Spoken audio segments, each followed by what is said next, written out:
chose qui est très important pour moi. Je veux dire, cette succession. Alors, comment le pays va être divisé? Le spectacle Le Roi Lear, c'est un spectacle qu'on peut dire pluridisciplinaire. Au niveau musical, par exemple, on a un musicien sur le plateau. Là, je voulais absolument avoir une musique qui se crée vraiment en parallèle avec le travail sur le plateau. C'est-à-dire que le musicien est là depuis le début des répétitions. Et puis on a travaillé sur la vidéo, donc c'est vrai que nous, la compagnie Tech, on travaille énormément avec la vidéo. C'est une espèce de chose qui est présente un peu dans tous nos spectacles. Et l'image est créée sur le plateau. Et puis on a aussi un autre traitement de la vidéo, c'est-à-dire un traitement qui va plus dans le sens de l'histoire, c'est-à-dire que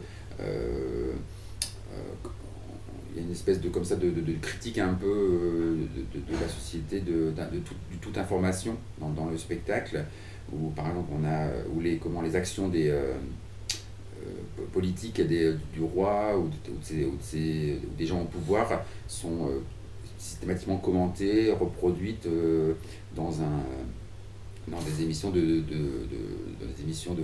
d'information continue qui sont recréées sur le spectacle. C'est un peu une version scorsésienne du Roi Lear. Donc c'est comme si c'était un personnage de Shakespeare, le Roi Lear, qui serait propulsé dans un film de Scorsese, un personnage très autoritaire, qui sème la terreur en fait autour de lui, et qui donc abuse de ce pouvoir, et qui à un moment fait une espèce d'erreur en fait, de jugement. Il y a une erreur énorme un peu,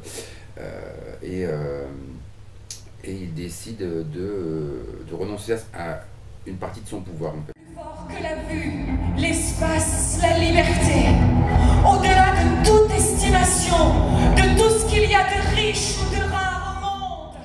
Donc sur Le Roi Lear, on a travaillé un peu de façon un peu originale par rapport à une production normale, c'est-à-dire qu'en fait, en général dans les productions, on travaille sur des périodes de 6 semaines à 8 semaines consécutives. Et là, on a vraiment essayé de travailler sur des périodes d'une semaine, et c'est passé d'un mois. En fait, on a fait 5 périodes d'une semaine et c'est passé d'un mois. Et ce qui fait qu'on a, par rapport au travail sur le décor par exemple, on est vraiment passé par plusieurs phases. On a essayé plusieurs types de décors. Et on a un truc qui est complètement opposé à ce qu'on a voulu au départ en fait. On travaille sur la profondeur, et on a plusieurs écrans qui se succèdent au niveau de la profondeur de la scène. Donc on a un écran de tulle qui clôture un peu quasiment l'intégralité de la scène, hein, qui permet simplement de jouer devant sur un mince couloir. Et lorsqu'on lève ce tulle, on découvre un autre écran qui est composé de fines lanières blanches. Et puis quand on lève cet écran, on a tout le plateau qui s'ouvre enfin. Donc on est vraiment sur un travail au niveau de la circulation des acteurs qui est sur la profondeur, quoi. Donc la pièce Lear, c'est aussi une pièce sur le passage des générations. Donc on a une génération qui est, je dis Lear, ils sont des exactions qui sont causées par leur plaisir, alors que les enfants ont des exactions qui sont causées uniquement par leur appât du gain, leur volonté de puissance et de gloire.